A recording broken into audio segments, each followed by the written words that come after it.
Yes.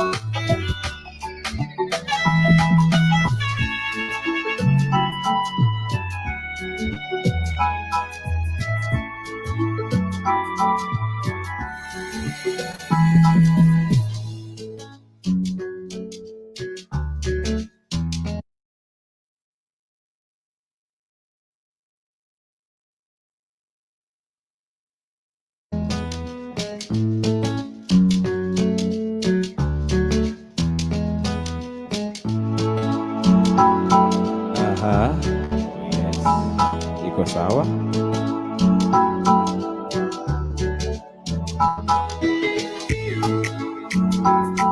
Oh yes.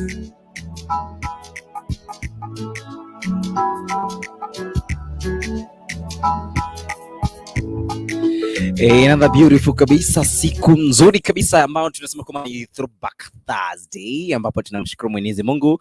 Thank you so much kwa wale wote ambao mnazidi kujiunga pamoja na sisi, this being the very day ambao tumeingia katika studio hizi za Kisio TV.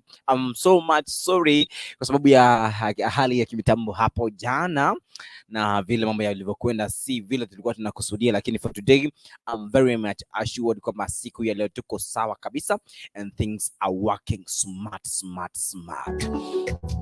Thank you so much kwa wale ambao mmekuwa mkinimiss. I know I have missed you a lot. Jana ilikuwa ni 1st of December, siku ambayo ilikuwa ni saa ya kwanza tu pale December, ambayo nikidhani kwamba mambo mengi tulikuwa tumeyasahau na kidogo kwamba kuna mambo mengi ambayo yaliweza kusherekewa hiyo jana, na kidogo tu tuweze kuadvise hata wale ambao ni Wakristo katika Yesu, kwa sababu kuna ile subject ambayo tunasema kama kuna ile subject ya homosexuality kwa lile somo la CRE pale. Ukifika katika kidato cha 4 unaposoma pale CRE unajifunza kuhusiana na masuala ya vile unastahili kuishi na watu ambao wako na ugonjwa ama na maradhi ya ukimwi, na vile hata hao unastahili kuwahandle, na vile hata hao ambao umekwisha pata haya maradhi, vile unastahili kujitahadhari, vile unastahili kuishi na kujikimu katika maisha yako pale. Alright, ikiwa sasa leo ni siku ya pili mwezi wa hapa, tukiwa ni mwezi wa Disemba, mwezi ambao tunakaribisha mambo mazuri kabisa. Tunakaribisha siku ya kuzaliwa kwa Kristo Yesu, na tunakaribisha mambo mengi zaidi kama haswa kama zile party kidogo, na tukiwa tumebakisha ile ambao ni holiday moja tu ambayo kidogo inaitwa Jamhuri Day, ambapo tumebakisha tu siku tu chache, siku 10 tu, ili kwamba tuweze kufika katika siku ile ya 12 ambapo tutakuwa na siku ambayo tunaisherehekea nchini ambayo inaitwa kama Jamhuri Day. Lakini kidogo tu tunamshukuru Mwenyezi Mungu kwa sababu ya upendo, fadhili, wema na hata yule yote ambao anazidi kututendea katika siku zote. Ni sijui umekuwa namna gani leo, ikiwa ni Throwback Thursday na mengi ambayo tumekuwa tukiyajadili pale nyumbani, tukiwa nayo pale kwenye soko zetu, kwenye Moshenee zile zetu ambazo nimekuwa nazo, lakini haswa mimi napenda tuongee Moshenee ya Christ katika jioni ya leo. Ni mengi tumeongea kuhusu Moshenee, ndugu zetu, majamaa, marafiki, kuna wale ambao tumekuwa tukiongelea kuhusu wagonjwa, lakini hapa tunataka tuambie Moshenee Kristo Yesu aweze kuwaponya. Aisi haswa kwa wale ambao kidogo hawahisi vizuri. Tu wakumbuke tu wakati kama huu ambapo wanahitaji tu nafasi tu tuwafikie karibu na tuweze tu kawaongelesha, na itakuwa ni vizuri sana na ajabu. Leo ikiwa kama ni siku hiyo, tena tunasema kama ni siku ya pili mwezi wa Disemba, karibu sana ili kama jumuike pamoja na mimi Papa Isaac LENARD, ili kama tuzidi kuandamana kwa njia iliyo nzuri nakwambia.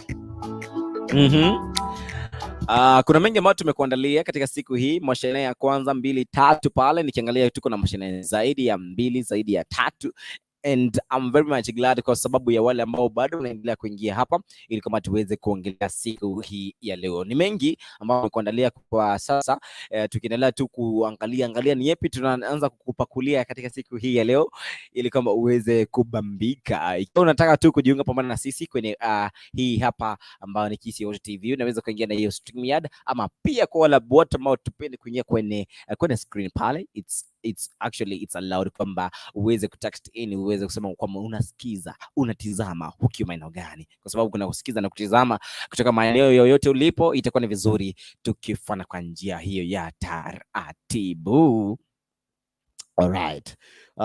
Unajua vile ni wakati katika hii ambao ni hawa ya kwanza tunaweza tukawasalimia wale ndugu na jamaa ambao kwa kweli tunawapenda na tunawashabikia, na kidogo tu tungependa kuwatakia heri njema jioni kama ya leo. Aise, kama ni mimi, aise, kama leo mimi nimekuwa kwa story yako siku ya leo, kidogo ulikuwa unasema siku hizi papa tumemiss sana.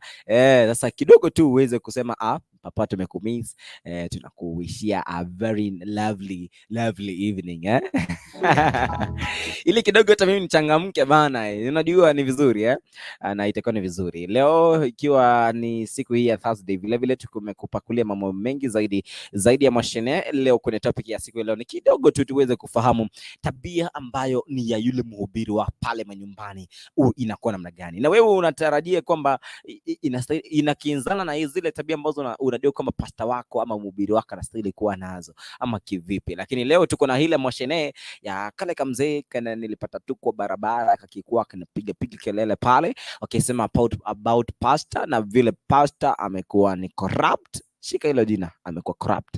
So tutajua mapasta aisee mnakuwa namna gani, lakini si wote, unajua ni mmoja tu, and tukajumuika tu ili kwamba tujue pasta wako tabia yake ni nzuri mbaya, na ukilinganisha tabia yake kama ni nzuri basi msifu kwa hizo tabia nzuri aisee. Na tutakuwa tunapeana mwelekeo baadaye katika second hour ambayo itaanza ni mwendo wa saa 3 hadi mwendo wa saa 4, na katika huo mwendo tutafika hapo majira ya saa 3 dakika 20 pale tuweze kujumuika na Pastor Jeremiah Ndabende ambaye atakuja hapa ili atupakulie neno la Mwenyezi Mungu katika njia iliyo sadakta ambayo ni nzuri zaidi. Karibu sana kwa wote ambao mmejiunga pamoja na sisi, but before we get on, bila shaka I want to remind you kwamba unaweza ukashare hiyo video ya kwetu hapa kwenye Facebook, kwenye YouTube, kwenye WhatsApp as well. Stream ya ambayo iko pale, you can as well share it, ili share with your friends, wale majamaa wapitana, inakuwa ni vizuri tukisonga kwa njia hiyo. Alright, lakini unajua hatuwezi tukaanza bila Mwenyezi Mungu kuwa katika upande wetu, na kwa njia hiyo basi naomba kwamba ufunge macho yako kidogo. Mimi nitakodoa macho ya kwangu, lakini wewe naomba tu ufunge ili kama tuweze kwenda kwa njia nzuri. Ndio kidogo kati kitambo nilikuwa na hofia kwamba nikifunga macho huenda hata mtu, unajua wakati wa kukula mulo kama mulo wa nyama pale mtu alipokuwa akianza kuomba, mimi sikuwa nafunga macho kwa sababu aiseni nilikuwa naona kama hii maombi itafika ndio, lakini hii maombi refu lazima nifungue macho nione ni nani atadodoa tu kale kanyama kwangu kale kale kapiska kwangu nani atadodoa lakini inabidi kwamba tufunge. Unajua kufunga inatoa zile distractions mingi ambazo kidogo tu na unajua unaamini kwa sababu unafunga macho, yani kidogo tu unaamini kwa sababu kuna yule ambaye yuko pamoja na wewe, you know. Yeah, kabisa. Right, let us just pray. Vizuri. Baba wa rehema, tunakushukuru na tunakusifia kwa sababu ya jioni hii nzuri ambayo Bwana umeifanya katika siku hii ya leo. Bwana, tunasema kwamba ni asante kwa sababu wiki hii yote Bwana uliruhusu kwamba siku zote tusiwepo, lakini leo hii Bwana umeruhusu kwamba show yetu iweze kuendelea kwa njia iliyo nzuri. Tunakupa sifa na mamlaka, tunakupa Bwana heshima kwa sababu wewe unatosha na taadhima zote tu zikurudie wewe. Unaishi na kutawala katika kuume kwa Baba. Yesu, asante kwa sababu ulitufilia msalabani. Asante kwa sababu ulitupa fursa ya kuita wana wako. Asante Yesu kwa sababu wewe ulikubali tu ili tuweze kuishi siku ya leo, ili kwamba Bwana hata katika safari zetu Bwana umetulinda katika hali zote. Bwana umetuepusha na miovu, umetuepusha na hali zote ambazo mwovu alikuwa tu ametupangia, lakini Bwana wetu ulijionyesha kama wewe ndio Bwana wa mabwana, ulijionyesha kama wewe ndio mfalme wa wafalme, ukajionyesha wewe ndio kikuu na ndiye mkuu zaidi ya yote. Asante kwa sababu Bwana kwa hali zote utazidi kuwa na sisi na utazidi kuonekana mwanga katika hali zote, katika jina la Baba, la Mwana na Roho Mtakatifu tumeomba. Amen. You can just start commenting right here katika wakati huu wa majira hii zikiwa zimekatika dakika 15 baada ya saa 2 usiku, ikiwa ni usiku pale manyumbani. Wale ambao tuko pale Lebanon kidogo, sijui tunatoshana tu masaa, pale Saudi Arabia tunatoshana tu masaa kidogo, mahali ambapo tumewashinda lisali moja nikidhani ni pale DR Congo. Hapo ndio kidogo tumewashinda saa moja tu, si saa mingi, saa moja tu. Vizuri, inakaa ni vizuri.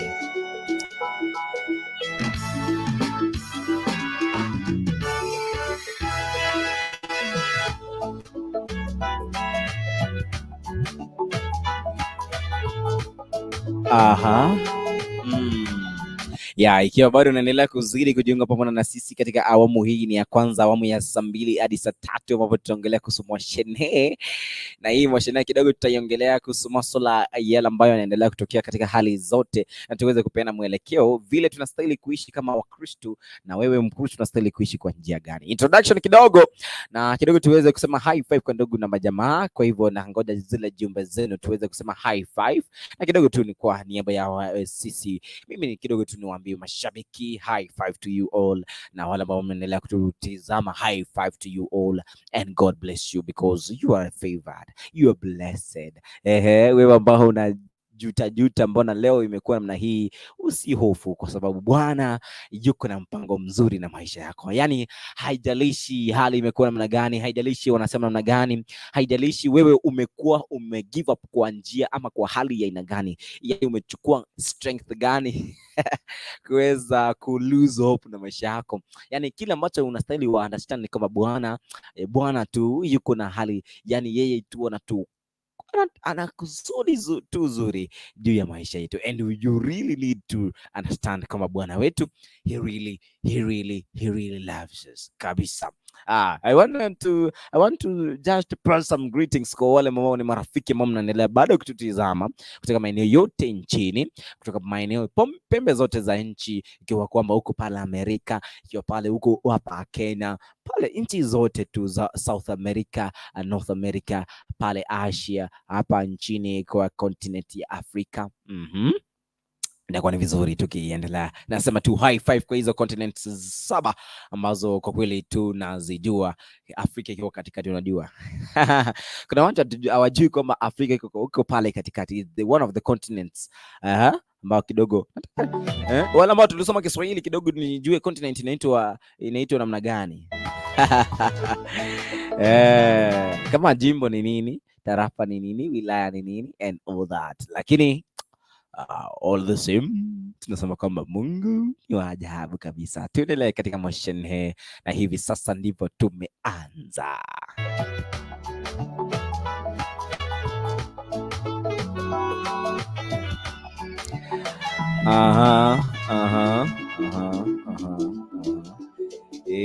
Naona pale anasema kama anaitwa Irene Kerubo, anasema kwamba ako sawa.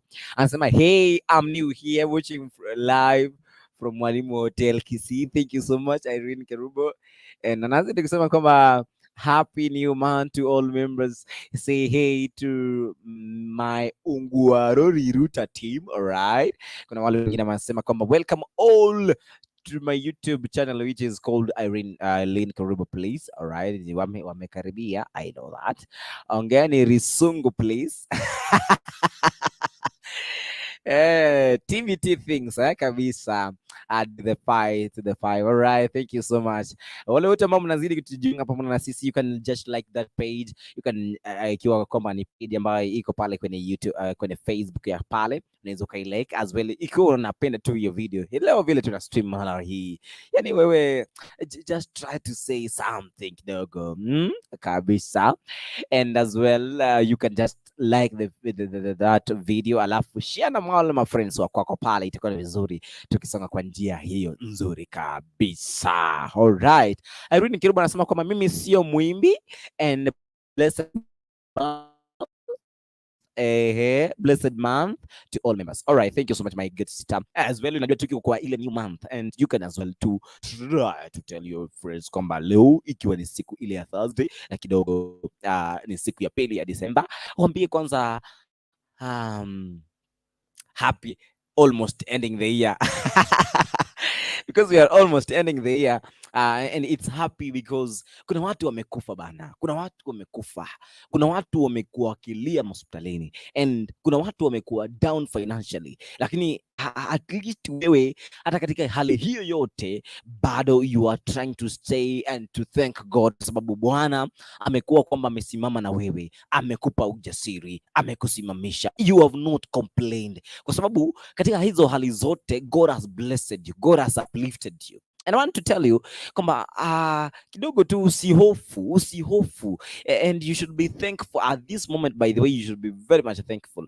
And by the way, kitu hiwa naomba tu mtu asikufe. Siku ambayo naomba tu mtu asikufe ni siku hiyo tukielekea pale celebration, maana unapata watu wamekufa kidogo na inakuwa kwamba ni hali mbaya, yani hata hiyo celebration haikuwa nzuri bana. But God, we are praying this time, na sasa tunaanza kusema kwa Moshenee ya Christ sasa hivi kwamba Christ, tunaendelea kukusengena sasa hivi tukisema kwamba Christ, wewe ndio unajua hii historia ya watu wanakufa. Tafadhali wakati huu tupe tu wape tu life kidogo, wasongeze kidogo, wape tu life kidogo, wasongeze. Ezekiel alilia mbele za Mwenyezi Mungu akamwambia, Bwana niongeze. Na as well tunasema kwamba hata hivi at this very moment tunahitaji hata hao watu kidogo tu waweze kuongezewa life kidogo, waweze kuishi kidogo, waweze kuwa na furaha kidogo, December kidogo, kule mandazi, chapu, kila kitu. Nakumbuka jana nilikuwa na share, lakini hamko mnasikia. Nilikuwa na share kidogo, unajua wakati wa December ukifika, I remember kuna wakati tulikuwa tunaenda kanisani na kuna wale ma friends wetu, these good friends walikuwa na vali, hata mimi by the way I'm one of them. Kuna wakati nilikuwa na kanaga chini na unajua kidogo tu tukikumbuka kitambo, tukikumbuka kitambo chawa zilikuwa ni hatari sana, ile midudu na kuingia kwa miguu ilikuwa hatari wakati huo, yani ilikuwa famous.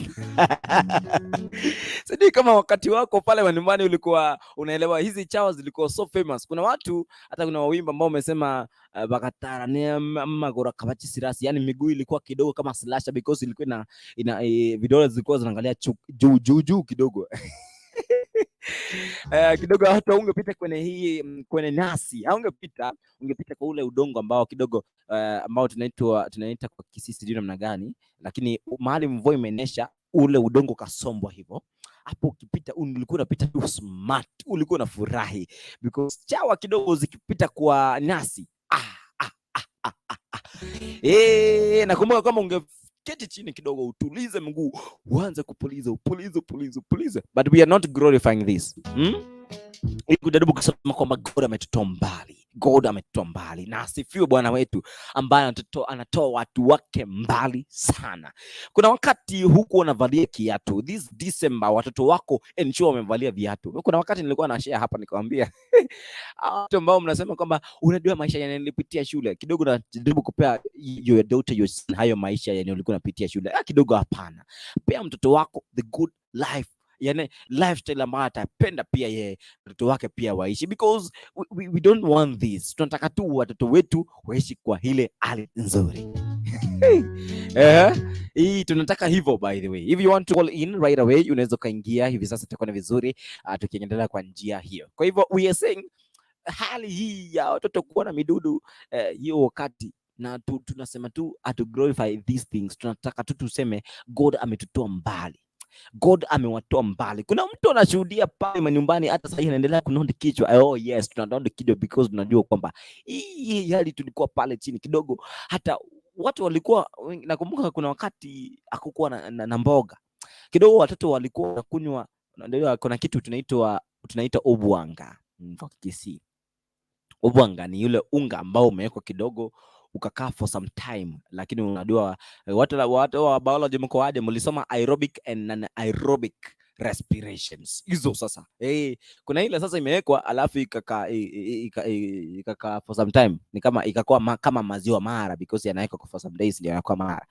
So wakati huo wote sasa unapata imekuwa hivyo, hakuna mboga nyumbani. Mtoto anakuja anatumia hiyo unga yani imekaa some days, kwa sababu inakuwa chungu, inakuwa kama maziwa. I don't don't know what to say, lakini ilikuwa ni hali hiyo tu, lakini ilikuwa ni experience refu tena ya hakika. Ukijaribu kuifuata unasema tu mali God amenitoa kufikia ni God. Yeah? Ni God. Yani alikuwa tu anatumia hiyo kidogo tu aweze kushiba. Unapata amekuja kama ni chamcha tu, hakuna mtu nyumbani pale, kuna kiporo pale nyumbani, anatumia kiporo na huo unga ambao kidogo ulitiwa maji kidogo, umekaa kwa siku 2-3, umekuwa chungu. Ndio kitu kikuwa chungu kinako karibu na joto, kwa hivyo kitu machi kidogo kimeka karibu na joto ambayo tunaitwa kisi obwanga, and then mtu anakunyia ugali I say inakuwa ni kali sana. Naona kwamba lights zangu zinakataa, lakini I'm coming, usiondoke. We are sharing some things kidogo kwenye Moshenee ya Christ, zikiwa zimekarika na dakika 26 baada. Ni saa ngapi? Ni saa 2 usiku. We are sharing what is happening or what was happening during that time. Tukisema kwamba chawa zilikuwa zimetuathiri sana, lakini God is so faithful. Amagora kabati na tisirasi. Oh yes, it was so funny. So funny.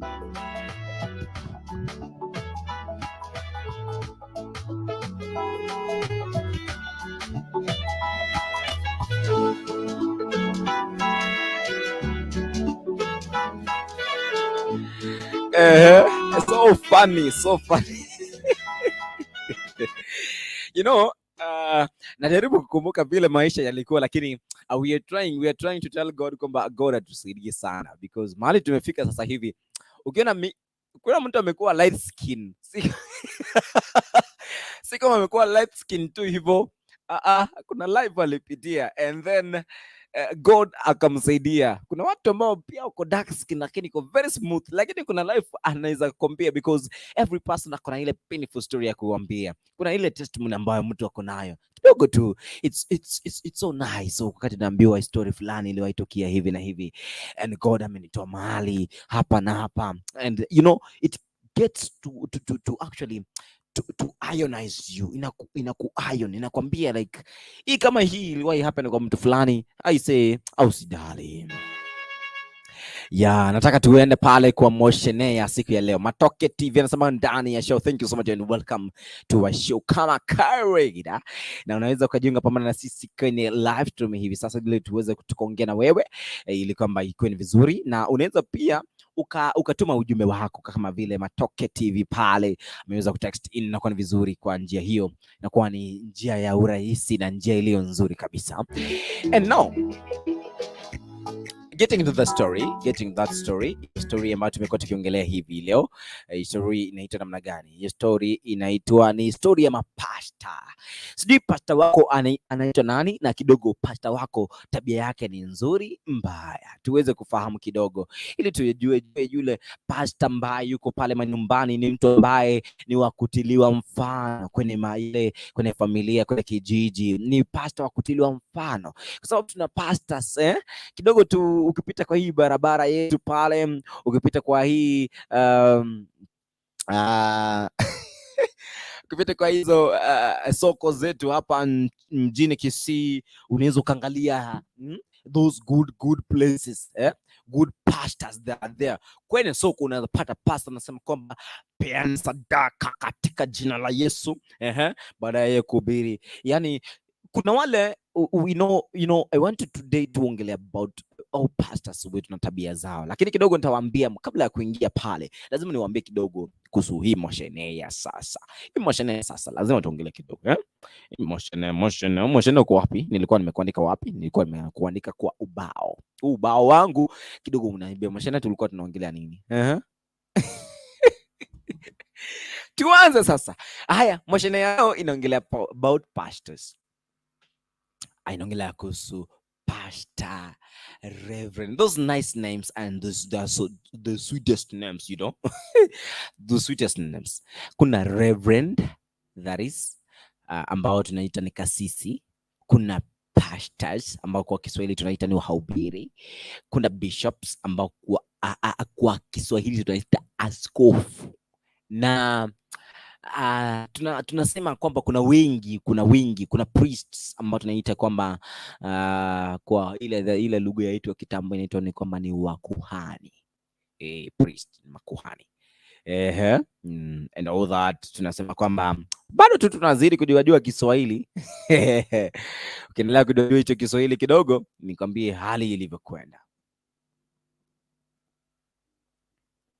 Now, I want you to get this. Vile kulienda. Yes. Now, I want you to get this. Ilikuwa namna gani ndio uelewe. Yes. Sasa jana juzi. Hii story ilikuwa ni ya juzi, and then we have to talk about it. And then kwenye Moshenee tulikuwa tunaongelea about pastors, you're doing a good thing. You're doing a good job. Bishops, you're doing a good job baze.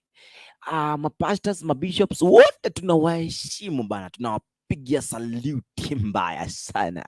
Na tunasema kwamba kazi yenu nzuri, mnawaombea watu wa Kristo wa Mungu, mnawaambia kwamba God akubless.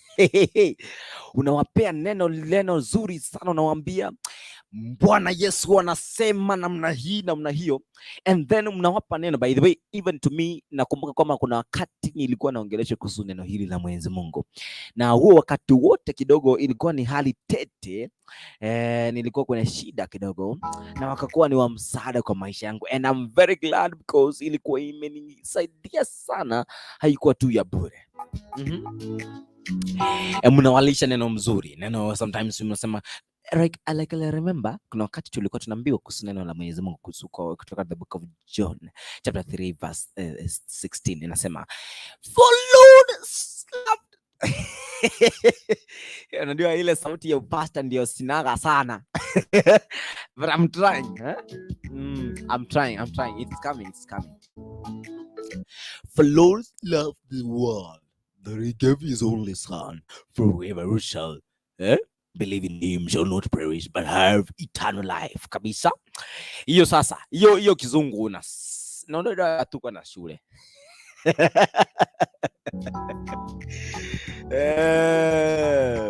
I really mara nyingi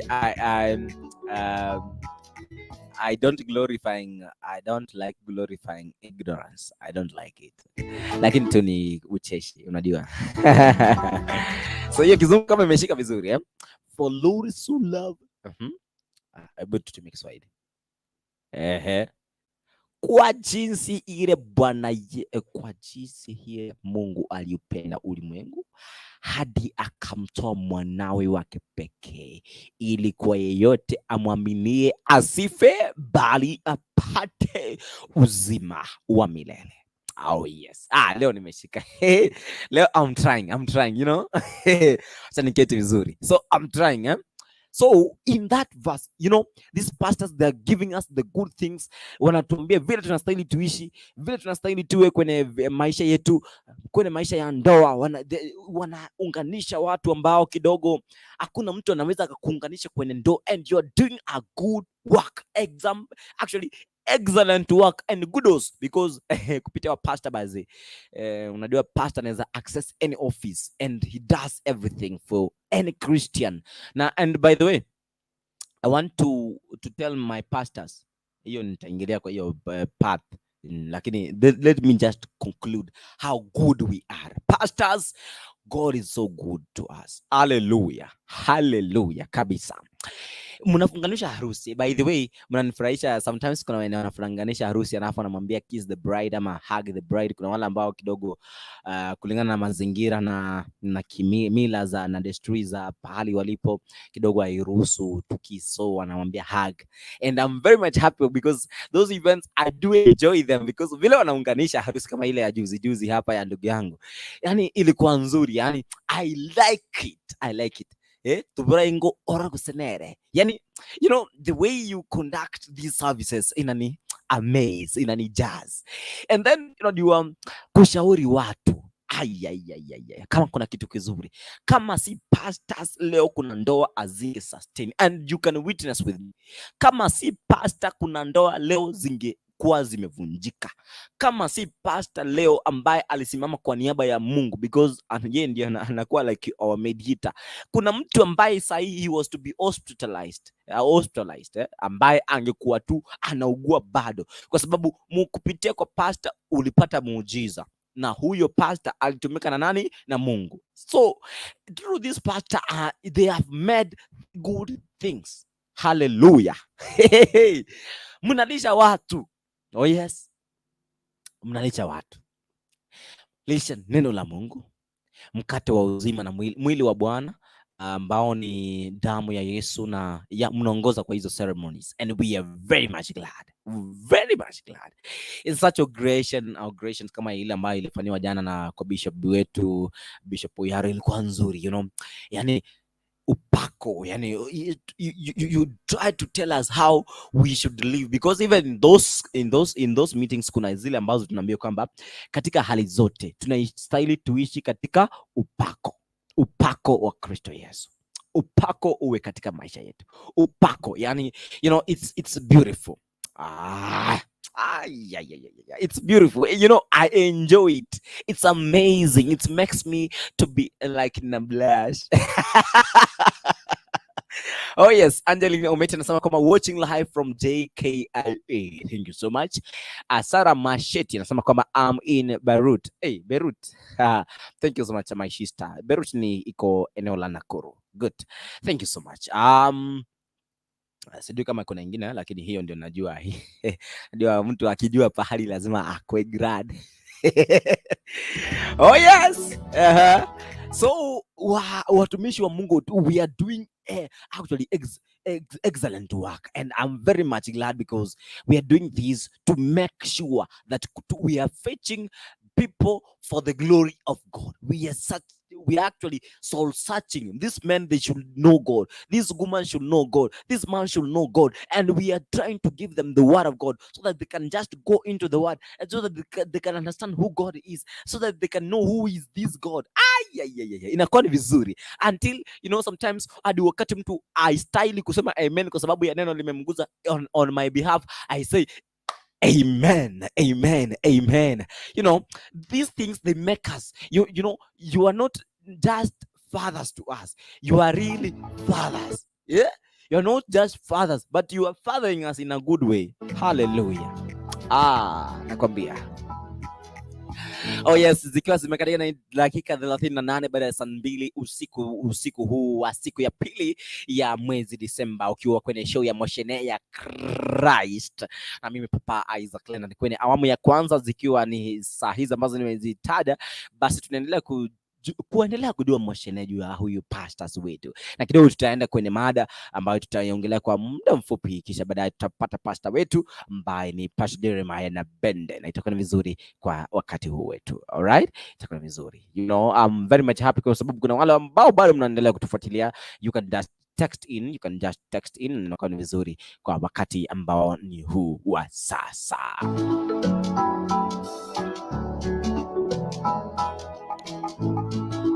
Oh yes, I'm still talking about those pastors. Lakini kabla hiyo tuende kidogo madukani. Na vile unavyoona pale kuna pale ambapo kuna ile advert ambayo inapita hapa chini ya screen hapa, ambayo inasema kwamba wewe ambao uko na video shooting, wewe ambaye unahitaji ku record music, wewe ambaye kidogo unataka tu kufanya vitu vizuri kama kufanya streaming ya matanga, streaming ya harusi, streaming ya event yote ambao ni nzuri, unaweza ukapiga simu kwa ofisi zetu hapa, uongee na yule ambaye anasimamia kwa kitengo cha mambo ya marketing, aweze kukueleza vile mambo yalivyo, ama you can call or text on WhatsApp on 0700169444. Itakuwa ni vizuri ukifanya vile 0700169444. Itakuwa ni vizuri ikiwa uko na such an event, itakuwa ni vizuri ukijumuika pamoja na sisi. Blessed mom, good evening. Good evening. Uko mzima? Niko mzima, nashukuru Mola. Yaani unaongea kwa sauti ya chini ni kama haukuwa unanimiss kabisa.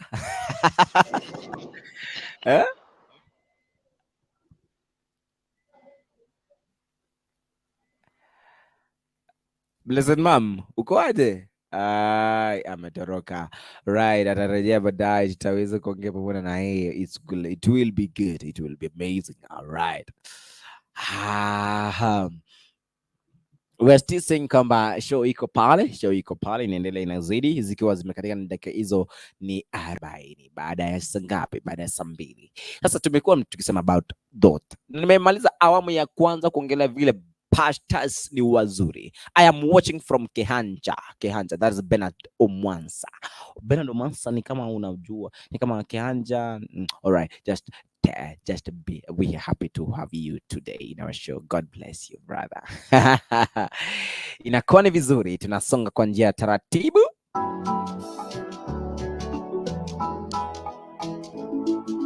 Oh yes, tunasonga pale chini. Lakini leo unajua pastor baada ya nini kufanya kazi hiyo nzuri, na kuna ile awamu ya mwisho kumalizia pale kwamba kuna watu ambao tunaambiwa these pastors they are doing good job. Hiyo ndio ya kumalizia pale, ndio niende kwa mshtaki, nataka kusema nini leo. Because tutataka tuelewe kuna nini leo lakini all right. Yes, now we are here. We are set to go. We are set to move. Kabisa. Haya, kuna wale ambao pastors they are doing a good job. Kuna kubatiza. Nani anaweza kubatiza? Ukienda baba yako kuwekea maji ama kuingisha ndani ya maji, aje kubatiza.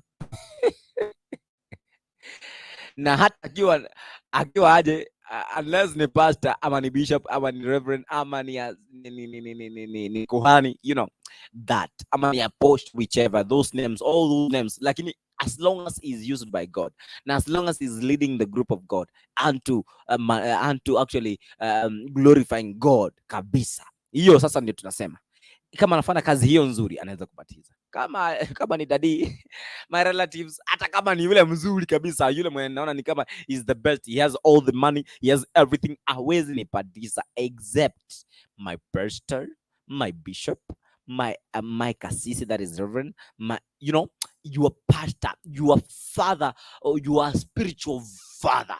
Yeah. Yes. Tunashika hiyo.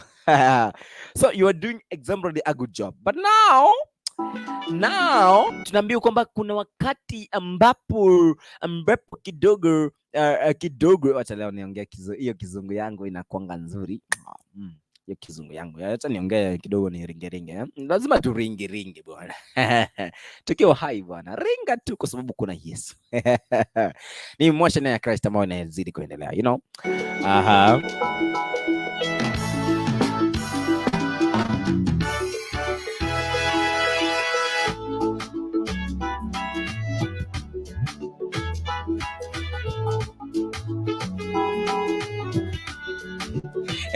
Tunataka tuelewe kidogo pastors now. Kuna mshtaki, because tunaambiwa kwamba kwa Biblia kuna wakati ambapo shetani alikuja akamwambia Eva, nataka tu ule lile tunda la katikati kwa sababu Bwana Mungu anawadanganya, and anawaambia mkikula hilo, anajua mkikula hilo tunda mkikula hilo tunda mtakuwa nini? Mtakuwa na akili na mawazo kama ya Mungu. Akamdanganya na Eva akafanya vile. You know, kila kitu tena, kila mtu anafanya, kuna wakati shetani anaingianga ndani. Anajaribu kusambaratisha yale mazuri ambayo tumeyafanya na anayafanya kwamba yakuwe mabaya. We are not advocating for this. Tunasema kwamba ishindwe. Oh yes. Now, mshtaki leo amekuja hapa. Alikuwa anatembea kwa barabara akisema, unaniambia mimi ni kwenda kule kwa pastor niweze kubiriwa na yule pastor, unajua ni mzee mwenye yeye anapendanga wanasiasa juu ni wewe, wao ndio yeye anahubirianga, anawaambia mtachukua kura, ndio kidogo wanampea pesa naweka kwa mfuko. And by the way, I'm coming to that point. Kuna wengine, you know, we are talking on this, anaombea mwanasiasa, anamwambia ni wewe unachukua kura. That assurance, my God, hallelujah. Ni Mungu amekuongelesha, unakuja in the form of Mungu ameniongelesha, lazima wewe utakuwa rais. Hallelujah. Because now sasa alikuwa anasema mapasta wanasema wanaokoka na wao wanaendelea kupitia watu huko, wanawaambia waweze kuokoka, na wao wanapenda wanasiasa kwa sababu wanawaombea ndio wanawapea pesa. Alafu kuna kitu ingine na nikasirisanga wakati wa siku ya mesa, sijui wanaitanga mesa ya Bwana, wao wanakuranga. Unajua wakati mwingi naonanga kutule ile mwili wa Kristo wanakuranga, wa Kristo wanakula kidogo, lakini hawa wapasta wanakuranga mwili kubwa, alafu wanakunywa damu mingi ya Kristo. Sasa wao ni kama Yesu aliwakufia mwaka damu mingi kwa sababu yao, na Wakristo damu ndogo. Hiyo ndio mshtaki alikuwa anasema, mimi naongea because even ukisikia ile story ya Job ukisikia ile story ya Job, Mungu alikuwa anajua kila kitu ambacho alikuwa anafanya kwa njia ya taratibu, lakini wakati huyu mshtaki alipokuja, shetani alikuwa anaongea kila kitu chochote, hata kama make sense, lakini alikuwa anataka tu make sense kivyake, but hata kama make sense, anaona tu kina make sense. Hata huyu mtu alikuwa anaona ni kama kina make sense, but ukiangalia tu vizuri in two ways ina make sense, hiyo tutauliza. By the way, part ambayo ni ya pili, hiyo ya pastors wanakunywa damu mingi na mwili mingi mkubwa ya Yesu, tutajua baadaye, kwa sababu pastor atatuambia, atakuwa anaingia hapa. That is the very first question ataweza kujibu, ndio tuendelee. Leo kitaumana. Oh yes. Moshitaki. Because kuna wakati fulani pia pastor aliwahi uliza swali fulani kwamba hiki tu wanaitanga meza ya Bwana, wengine wanaita, kwani kuna meza ya Bwana na kuna stuli ya Bwana? Kuna wakati mwingine mtu aliuliza hivyo na akajibiwa kwamba tunasema ni meza ya Bwana kwa sababu ya mambo bla bla bla bla. Alright? Yes. Aha, inakuwa vizuri. Tukisoma kwa wale wote ambao mnazidi kututizama kutoka maeneo yote ya pembe za nchi na katika pembe za dunia. Alright? Thank you so much kwa wale wote ambao mnazidi kutufuatilia. God bless you so much. And you can comment in, unaweza kutuma jumbe zako right here, itakuwa vizuri tukiwa tunafuatilia kwa njia hii ambayo ni nzuri. So Kizi Yote TV is offering everything. Kama unataka kustream, piga tu nambari ambayo iko pale kwenye screen. Kama unataka pia kupata kama unataka music, na studio mzuri hapa, unaweza kuingia hapa. We are recording, tuna record. Kama wewe ni mzee unakuwa ni mwanamuziki mzuri, we are recording with that. Just come. Kama wewe ni Mkristo and then you are just an upcoming artist, you want to record, you just come, be given advice vile utafanya recording yako vizuri na utaweza kusonga kwa njia ile nzuri. As well, if you want to stream, kuna ile wedding ya rafiki yako anataka mtu wa kamera amweze kumrekodia vizuri, aweze kumtengenezea vitu vizuri kabisa, you can just contact this very Kizi Yote TV ambayo iko chini ya shirika la Omsai Live. Itakuwa ni vizuri, utaweza kupatana naye kwa nambari ya WhatsApp ama uweze kumpigia as well kwa 0700169444. Itakuwa ni vizuri kwa njia hiyo, na itakuwa ni hapa kwa sababu Kizi Yote is one of the leading international YouTube channel in terms of news and entertainment, tukiwa kwenye show ya gospel ambayo inaitwa ni Moshenee ya Christ na mimi Papa Aizo.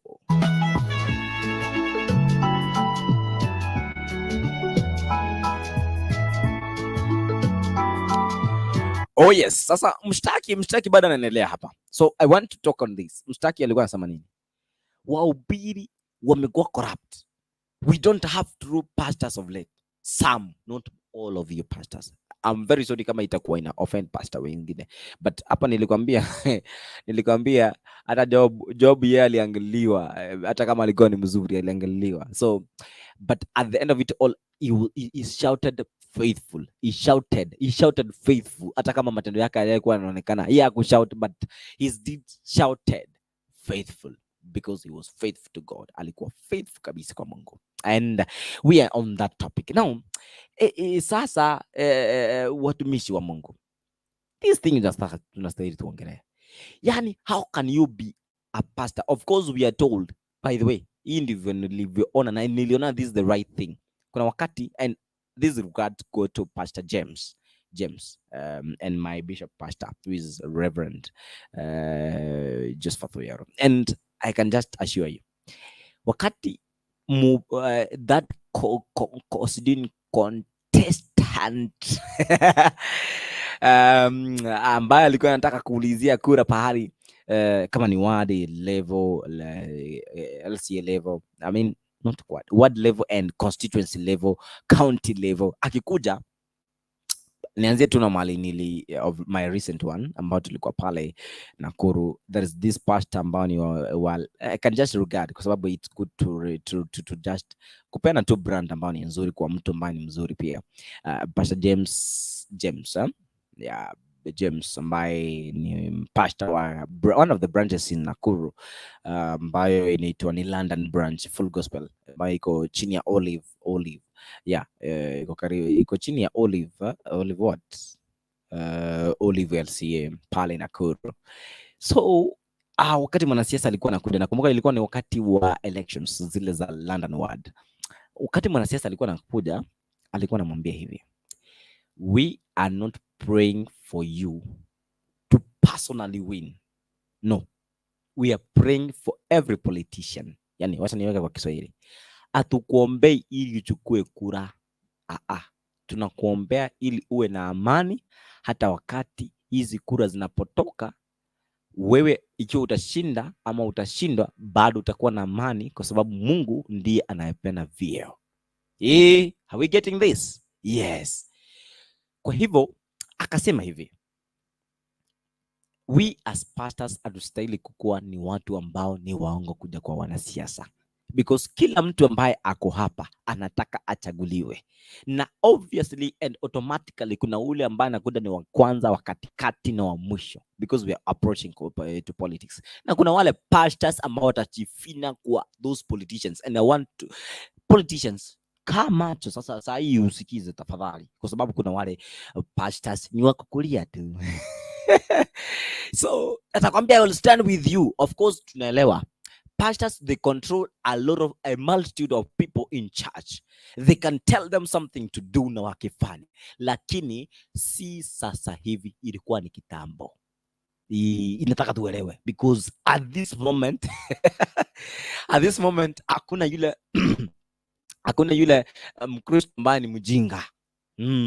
He can't just hear the voice of a pastor because pastor amehongwa ama pastor ameambiwa. No, anafanya kile ambacho anataka kufanya kwa sababu ni nchi ya demokrasia, wajua. So I'm getting this. Nataka tu hiki tuingie kwa akili zetu vizuri.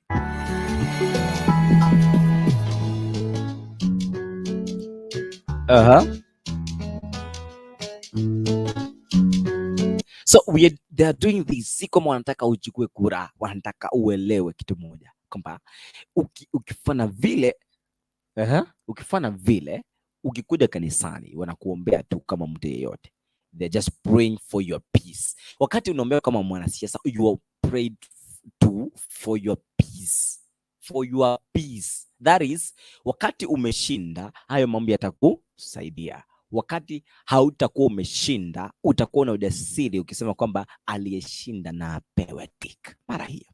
You know what I'm saying here? Ni kwa sababu Saulo hakuwa anafurahishwa wakati Daudi alikuwa amepewa cheo cha kuwa kiongozi. Ni kwa sababu gani? Ni kwa sababu aliamini kwamba huyu mtu alikuja kumshinda. Alikuja kumshinda kwa sababu hakuwa anaomba. Angekuwa ni mtu anaomba, angekubali, na niposa akatolewa kwenye kiti na nguvu. I want to tell you that. Ndio uelewe jamani. I say. So pastors ambao tuko pale nyumbani and we are just trying to tell them utashinda ndio purpose jamani. Style up kidogo. We are trying to say that. Tafadhali. We are trying. Leo tuko hii Moshenee ni ya Wahubiri. Leo iko ya Wahubiri. Leo iko ya Wahubiri, na nataka tu tuelewe kabisa hata wewe mwanasiasa ambao uko pale nyumbani unakuliwa pesa mingi. Unadanganywa hizo pesa kidogo. Yani you know naoneanga huruma sana, you know, but it's good to elewe history. It's good to elewe history kabisa, ndio iko vizuri kwetu, you know. So kwa hali zote try to understand who you are dealing with. So we are condemning this spirit with the highest sound. with the highest voice kwamba pastors tusikuwe ni pastors watapeli. Yes, kwa ni pastors ambao tunalizungumza neno la Mwenyezi Mungu na kwa njia ya taratibu. Alright? Tunawadaa hata watu bana. Tusiwadae wanasiasa. Wanasiasa msihadaike. Msihadaike bana. Msihadaike, nini, ni watu wazima bana. Mmesoma mambo na political science and then mnatusumbuliwa hapa. Yes, hiyo mnastahili mwelewe. Hao watu wako tu. Na hata siona ya haja ya kupeana pesa ili mtu kupige kura. Just do your work. Wewe kuja uza sera. Some of the countries wame style up bana. Si lazima utumie pesa ndio upewe kura. So you're making your country to be more corrupt. Even the pastors now of late wameanza kuwa corrupt, some of them, not all of them. Hiyo nilisema mwanzo na nisiana kuulizwa kwamba ulikuwa unasema tuko corrupt. No, some, not all of them.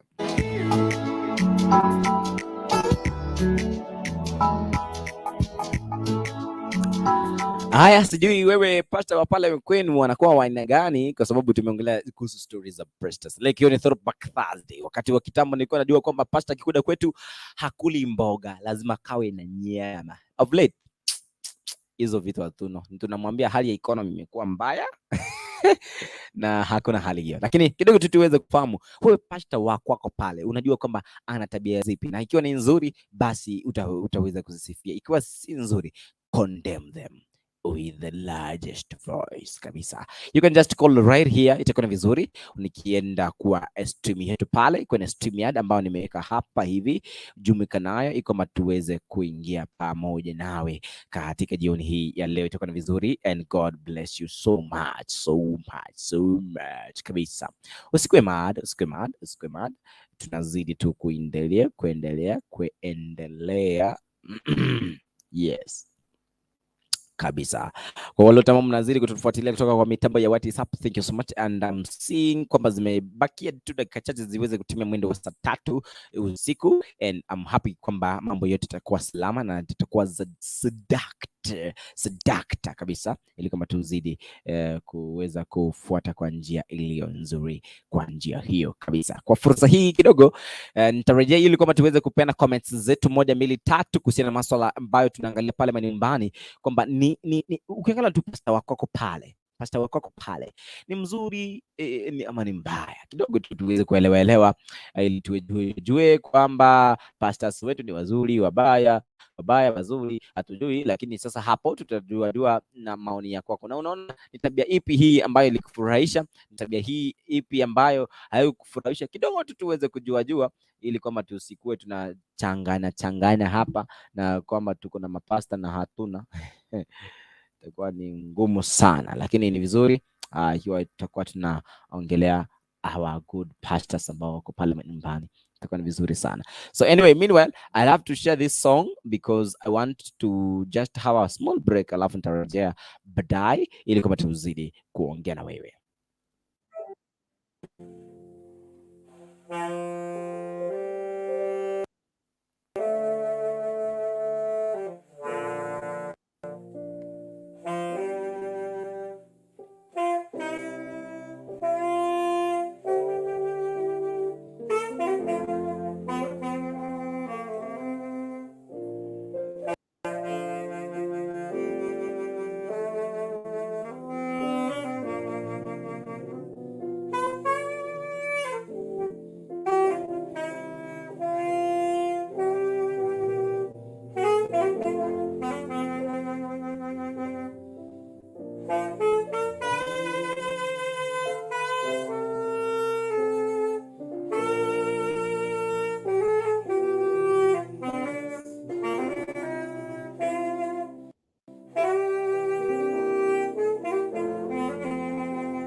Oh yes kabisa. Ikiwa kwamba ni ile saa 3 dakika 4 zikiwa zimekatika pale, ni kwamba tunaendelea kusherehekea siku hii ya pili ya Disemba, as we get to tell God kwamba Bwana asante, Bwana asante, Bwana asante, Daddy asante kwa wema na fadhili zako. All right, mighty warrior, Jehovah is your name, yani jina lako ni Jehova.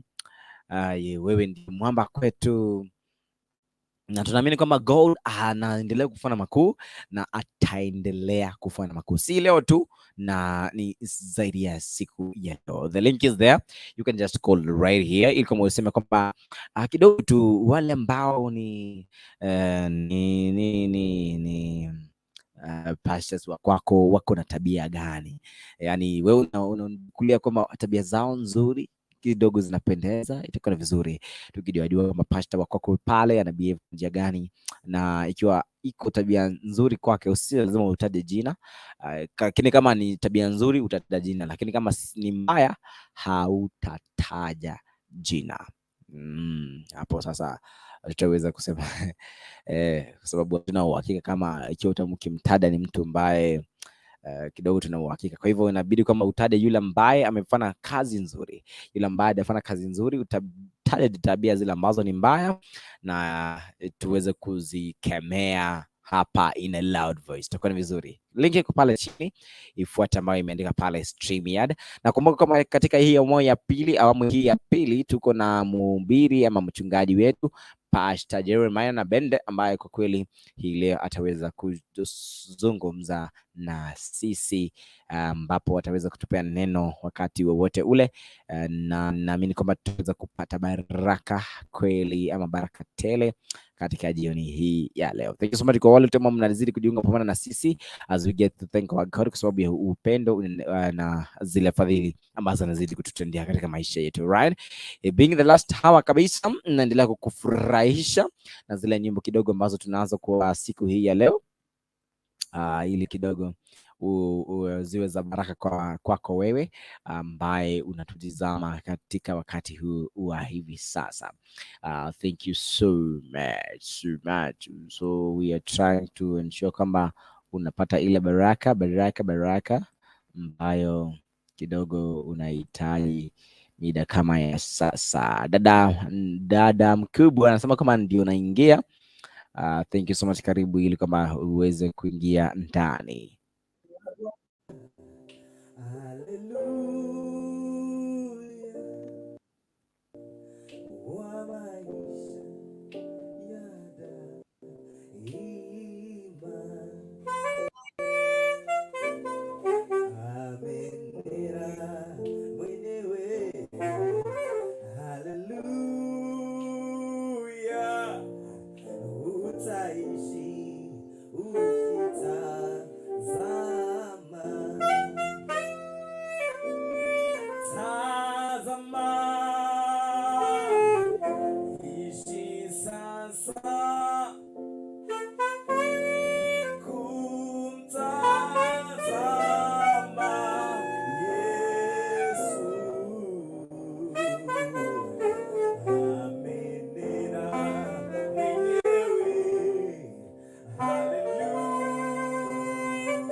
Iko vizuri. We are right here. Thank you so much. Very much sorry kwa sababu ya hali ya kimitambo ambapo kidogo tumerejea, and we are happy kwamba imekuwa successful as well. Dada mkubwa, hujambo? Dada mkubwa, uko mzima? Dada mkubwa, unanisikiza?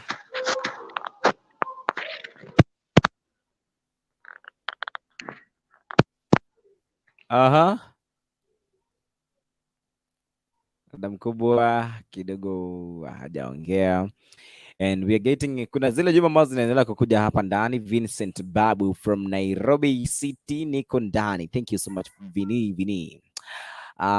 Kuna Gertrude Namara anasema kwamba hi Isaac, hi to you. Dada mkubwa, Irene, Vini na wote, hi. Alright, thank you so much. So I want somebody to call aseme kwamba kidogo tu pale manyumbani, pale kazini, pale mahali tu wako, mahali amerent, yani anamjua pasta wake kuwa wa tabia gani. Kidogo ndio tujue, kwa sababu kuna yule mzee amesema kwamba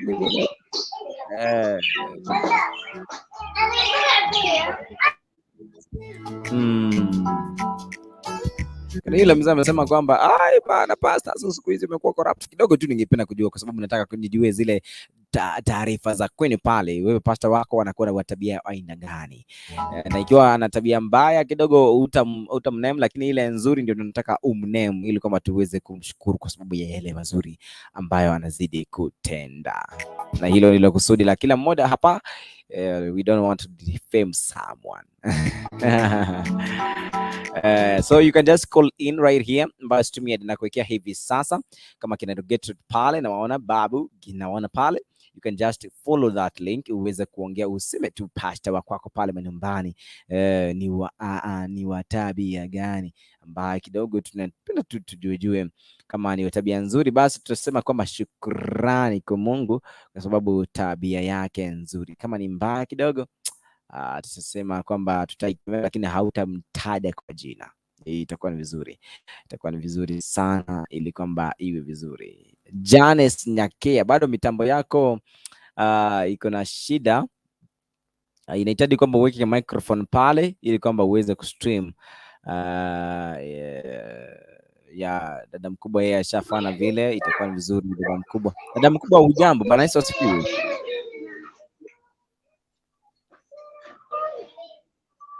Hello sister, unanipata?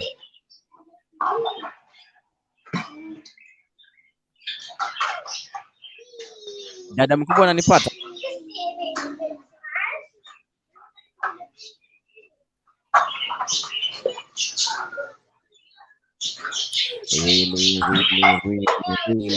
Really.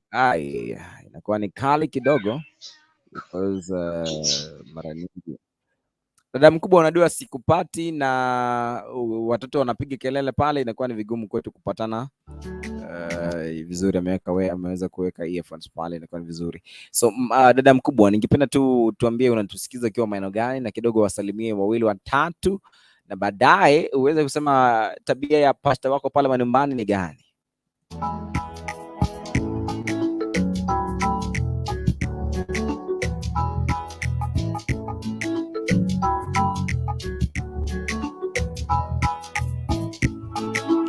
Dada mkubwa, sasa nimekuwekea active microphone, nimekuwa nimutea, unaweza kuongea. Unmute your microphone please, ili kuweze kuongea.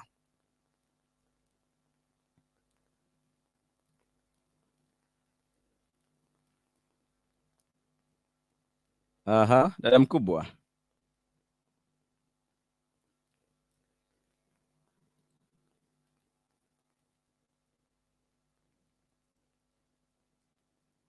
Alright, iko sawa. Kama ni shida pale ni sawa, tutaweza kujua ni yepi, lakini we are trying to know kwamba pastor wako pale nyumbani ni wa anajulikana namna gani, not just you alone but watu wote wanamjua kwa njia gani. Just for that stream ya link ili kama iwe ni vizuri, lakini kama ni nzuri taja jina lake, kama si nzuri taja tabia.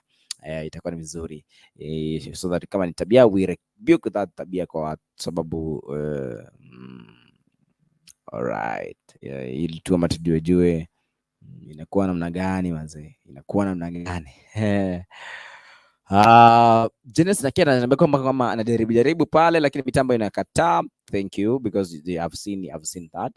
Dada mkubwa kidogo yeye anapambana, na kuna yule dadangu anaitwa Consolata anasema kwamba hali yangu ya simu inakataa kabisa kuingia kwa masuala ya kujoin online.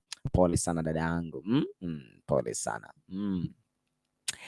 Inakaa vizuri. Thank you so much. Zikiwa zimekatika na dakika 20 baada ya saa 3, na nilikwambia baada ya saa 3 na dakika 20 pale tutakuwa tunajiunga na Pastor Jeremiah na Bende ambaye kidogo nataka nijue kama yuko pale on ili tujue kama anaingia hapa mida ya saa ngapi, kwa sababu ni dakika pale ikifika ni saa 3 pale dakika 20 ikiwa 30 pale au ameingia ili tuweze kuzidi katika mazungumzo ya siku ya leo. Itakuwa ni vizuri.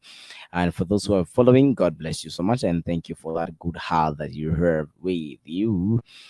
Inakuwa ni vizuri kabisa. Yes. Haya. Shantela anasema kama huyu anafuatilia kutoka eneo lile la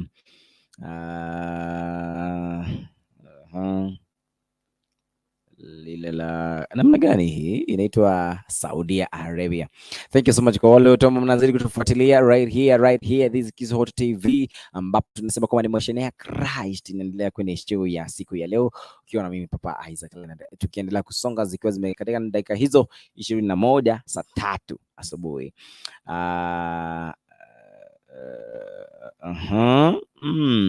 Haya, kuna wale ambao wanajaribu kuangalia hapa wanasema nini, kwa sababu anasema kwamba hali ya link kidogo imekuwa ni hitilafu, imekuwa kwamba haikubali. Sasa hivyo tunajaribu kuangalia masuala ya link, lakini kidogo tu nitacheza wimbo mmoja na baadaye nitarejea wakati ninaendelea kufahamu kwamba pastor yuko maeneo gani mida hii ya saa hizi. Sasa najua ni vizuri tujue pastor yuko eneo lipi kidogo